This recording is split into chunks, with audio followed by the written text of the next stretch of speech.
ദിവ്യാത്മാക്കൾക്കെല്ലാം വിനീതമായ നമസ്കാരം. നമുക്ക് അറിയാവുന്ന ഒരു പരമസത്യമാണ് മരണം എന്നത്. ജനിച്ചാൽ ഏതൊരു വ്യക്തിയും മരിച്ചേ ഒക്കൂ. ജനിച്ചവർ ആരും തന്നെ മരിക്കാതിരുന്നിട്ടില്ല. എന്നാൽ മരിച്ചു കഴിഞ്ഞാൽ ജനനവും സുനിശ്ചിതമാണ്. അതുമാത്രം നമുക്കറിയില്ല. എന്നാൽ ജനിച്ചാൽ മരണം സുനിശ്ചിതമാണെന്നത് നമുക്ക് വ്യക്തമായി ആർക്കും അറിയും, നാം കണ്ടുവരുന്നതാണ്. എന്നാൽ മരണമുണ്ടോ? ജനനവുമുണ്ട്. മരിച്ചാൽ തീർച്ചയായും ജനിക്കേണ്ടി വരും. അതിനാൽ നാം മരിക്കാതിരിക്കണമെങ്കിൽ ജനിക്കാതിരിക്കണം. അതിനെന്താ നമ്മൾ ചെയ്യേണ്ടത്? മരിക്കാൻ നമുക്ക് ആർക്കും ഇഷ്ടമില്ല. മരിക്കാതിരിക്കണമെങ്കിൽ ജനിക്കാതിരിക്കണം. ജനിക്കാതിരിക്കാൻ എന്താണ് വേണ്ടത്? ജനിക്കാതിരിക്കണമെങ്കിൽ മരിക്കാതിരിക്കണം. മരിക്കാതിരിക്കണമെങ്കിൽ നാം ആരാണെന്ന പരമസത്യം ബോധിക്കണം. ആരാണ് മരിക്കുന്നത്, ആർക്കാണ് മരണം എന്ന് ഒന്ന് നാം വിചിന്തനം ചെയ്ത് നോക്കേണ്ടിയിരിക്കുന്നു. ഇതിൽ ഞാനെന്ന് പറയപ്പെടുന്നത് ഈ ശരീരമാണോ? വാസ്തവത്തിൽ നാം ഇവിടെ മരിച്ചു കാണുന്നത് ശരീരത്തെയാണ്. സജീവമായിരിക്കുന്ന ശരീരം ഒരു നിമിഷം നിർജീവമായിത്തീരുന്നു. അപ്പോൾ നമ്മൾ മരിച്ചു എന്ന് പറയുന്നു. ഇതൊരു സത്യമാണല്ലോ. അതാണ് നമുക്ക് ഭയപ്രദമായി തീരുന്നത്. അതിനാൽ നാം അറിയേണ്ടത് ആർക്കാണ് മരണം. നാം എൻ്റേതെന്ന് പറയപ്പെടുന്ന ഈ ശരീരമാണ് മരിക്കുന്നത്. മരണം എന്നാൽ പരിണാമം എന്നാണ് അർത്ഥം. ഈ അവസ്ഥയിൽ നിന്ന് മറ്റൊരവസ്ഥയിലേക്ക് മാറുന്നതിനെയാണ് പരിണാമം എന്ന് പറയുന്നത്.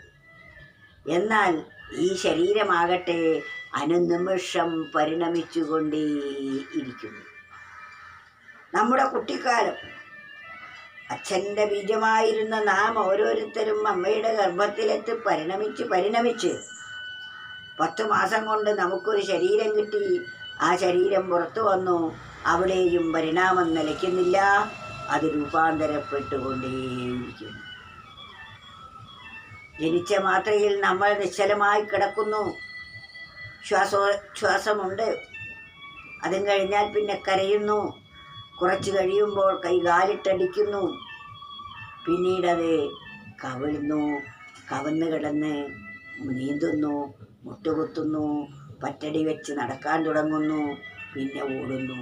ഇതെല്ലാം ശരീരത്തിന് വരുന്ന പരിണാമങ്ങളാണ്. ആ പരിണാമം ബാല്യം മരിച്ചുകൊണ്ടേയിരിക്കുന്നു. അപ്പോൾ കൗമാരം ജനിച്ചുകൊണ്ടേയിരിക്കുന്നു. കൗമാരം മരിച്ചുകൊണ്ടിരിക്കുമ്പോൾ യൗവനം ജനിച്ചുകൊണ്ടിരിക്കുന്നു. യൗവനം മരിച്ചുകൊണ്ടിരിക്കുമ്പോൾ വാർദ്ധക്യം ജനിച്ചുകൊണ്ടിരിക്കുന്നു. ഇതെല്ലാം നമ്മുടെ ശരീരത്തിന് വന്നു ചേരുന്ന പരിണാമങ്ങളാണ്. വാർദ്ധക്യമാകുമ്പോഴേക്കും ശരീരത്തിൻ്റെ വളർച്ച പൂർത്തിയായി. അത് പിന്നെ ജീർണിക്കാൻ തുടങ്ങുന്നു. അതിൻ്റെ വൃദ്ധിയെല്ലാം ശമിച്ച് അതിന് ക്ഷയം തുടങ്ങുകയാണ്. ഉദ്ദേശിച്ച മാതിരിയുള്ള ഓർമ്മശക്തിയില്ല. മസ്തിഷ്കം വേണ്ടതുപോലെ പ്രവർത്തിക്കുന്നില്ല. കൈകാലുകൾ ചലിപ്പിച്ച് പേശികളുടെ ബലം ദുർബലമാകുന്നു. ഒന്നും ചെയ്യാൻ വയ്യാതെയാകുന്നു. കഴിച്ച ആഹാരം പോലും ദഹിക്കാൻ കഴിയാതെയാകുന്നു. ഇതൊക്കെ ശരീരത്തിന് വന്നു ചേർന്ന പരിണാമമാണ്. ഈ പരിണാമത്തിന് ഒരന്ത്യം വരുന്നു എന്ന അവസ്ഥയിലേക്ക് അത് നീങ്ങുന്നു. പഞ്ചപ്രാണങ്ങളുടെയും പ്രവർത്തനം നിലയ്ക്കുന്നു. ശരീരത്തിലെ സർവ പ്രവർത്തനവും നിലച്ച് ഏതോ ഒരു ശക്തിയുടെ പ്രവർത്തനം അവിടെ ഇല്ലാതെയാകുന്നു. ഇതിൽ നിന്നും വിട്ടുപോകുന്നു. അപ്പോൾ ശവമായി അത് വീണ്ടും ജീർണിക്കാൻ തുടങ്ങി. അത് പഞ്ചഭൂതങ്ങളെ കൊണ്ടുണ്ടാക്കിയത് പഞ്ചഭൂതങ്ങളായി രൂപാന്തരപ്പെടുന്നു. ആകാശം ആകാശത്തോടും, വായു വായുവിനോടും, അഗ്നി അഗ്നിയോടും, ജലം ജലത്തോടും, ഭൂമിയുടെ അംശം ഭൂമിയോടും ലയിച്ച് ശരീരമെന്ന അവസ്ഥ തന്നെ ഇല്ലാതെയാകുന്നു. എന്നാൽ പഞ്ചഭൂതങ്ങൾക്ക് ഇവിടെ ഒരു കുറവുമില്ല, അത് അപ്രകാരം തന്നെ നിലനിൽക്കുന്നു. ആ പഞ്ചഭൂതങ്ങളെ വീണ്ടും സമ്മേളിച്ച് മറ്റൊരു ശരീരത്തിന് എടുക്കുന്നു. അങ്ങനെ നാം ഇവിടെ പരിണമിച്ചുകൊണ്ടേയിരിക്കുന്നു. ആർക്കാണ് പരിണാമം? ദേഹത്തിനാണ്. ഈ ദേഹം പരിണമിച്ചപ്പോഴും ഇത് ജീർണിച്ച് തീരെ ഇല്ലാതായ സമയത്തും ഞാൻ നശിക്കുന്നില്ല. ഞാനെന്ന് പറയുന്ന ശക്തിവിശേഷം അത് പരമസത്യമായി നിലനിൽക്കുന്നു. അപ്പോൾ മരണം ആർക്കാണ്? ദേഹത്തിനാണ്. നമ്മൾ അറിഞ്ഞിരിക്കേണ്ട, പഠിക്കേണ്ട പരമസത്യമാണ് ഈ മരണം. ദേഹത്തിന് അനുനിമിഷം നടന്നുകൊണ്ടേയിരിക്കുന്നു. ജനിച്ചന്നു തൊട്ടേ മരിക്കുന്നു ദേഹം, മരിച്ചന്നു തൊട്ടേ ജനിക്കുന്നു വീണ്ടും. മരിക്കാത്ത ദേഹിക്കിടയ്ക്കൊന്നിരിക്കാൻ എടുക്കുന്നതല്ലോ മരിക്കുന്ന ദേഹം. ഈ പരമസത്യം നാം ബോധിക്കണം. ജനിച്ച നിമിഷം മുതൽ ഈ ശരീരം ഓരോ ഘട്ടവും മരിച്ചുകൊണ്ടിരിക്കുമ്പോൾ പുതിയ ഘട്ടം പുനർജനിച്ചുകൊണ്ടേയിരിക്കും. മരിച്ചന്നു തൊട്ടേ ജനിക്കുന്നു വീണ്ടും, ജനിച്ചന്നു തൊട്ടേ മരിക്കുന്നു വീണ്ടും. മരിക്കാത്ത ദേഹിക്ക്, ദേഹി എന്നത് ദേഹത്തിലിരിക്കുന്ന ശക്തിവിശേഷം നമ്മൾ തന്നെയാണ്. നാം ഒരിക്കലും മരിക്കുന്നില്ല. മരിക്കാത്ത ദേഹിക്ക് ഇടയ്ക്കൊന്നിരിക്കാൻ എടുക്കുന്നതല്ലോ മരിക്കുന്ന ദേഹം.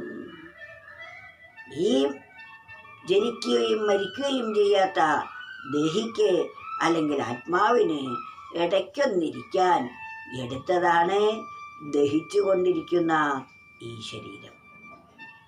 അപ്പോൾ ആർക്കാണ് മരണം എന്ന് നമുക്ക് മനസ്സിലാവുന്നില്ലേ?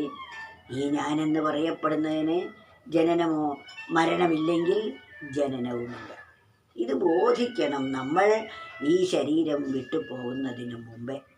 ഞാൻ മരിച്ചുവല്ലോ, എൻ്റെ ബന്ധുമിത്രാദികളിൽ നിന്ന് ഞാൻ വിട്ടുപോകുന്നുവല്ലോ, ഇവരൊക്കെ ആണല്ലോ എനിക്ക് ഇതുവരെ ഇണയും തുണയുമായിരുന്നത്, ഇന്നിപ്പോൾ ഞാൻ തനിച്ചാണല്ലോ പോകുന്നത്, ഇത്യാദി വിഷമചിന്തകൾ അവരെ അലട്ടിക്കൊണ്ടേയിരിക്കുന്നു.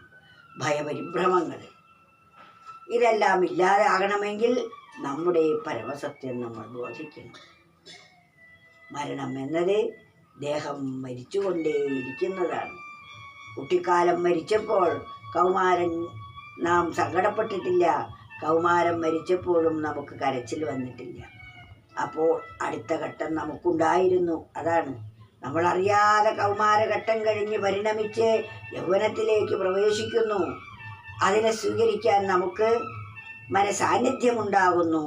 അപ്രകാരമാണ് മരണം എന്ന അവസ്ഥയിൽ നിന്നും ജനനം എന്ന അവസ്ഥയിലേക്ക് നാം പരിണമിക്കുന്നത്. ഈ ദേഹത്തിൽ വസിക്കുന്നു. ഈ സ്ഥൂലാവസ്ഥ ഉപേക്ഷിച്ചാൽ പിന്നീട് സൂക്ഷ്മത്തിലേക്ക് നാം പ്രവേശിക്കുന്നു. ഇതാണ് ജനനവും മരണവും.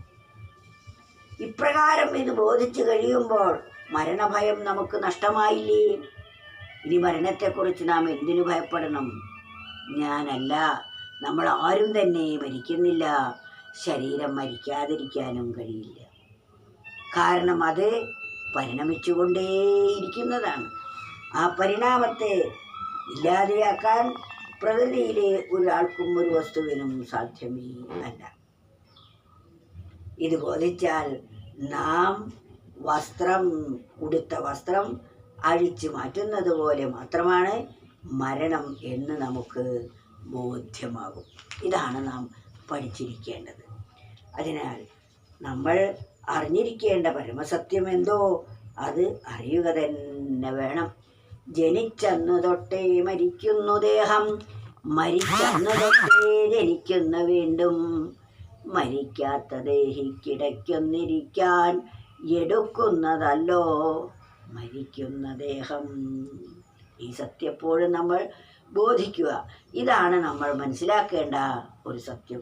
അത് ബോധിച്ചു കഴിഞ്ഞാൽ നമുക്ക് മരണഭയം ഇല്ലാതെയാകും. പിന്നെ നമ്മൾ ആരാണെന്ന പരമസത്യം ബോധിക്കുകയും ചെയ്യും.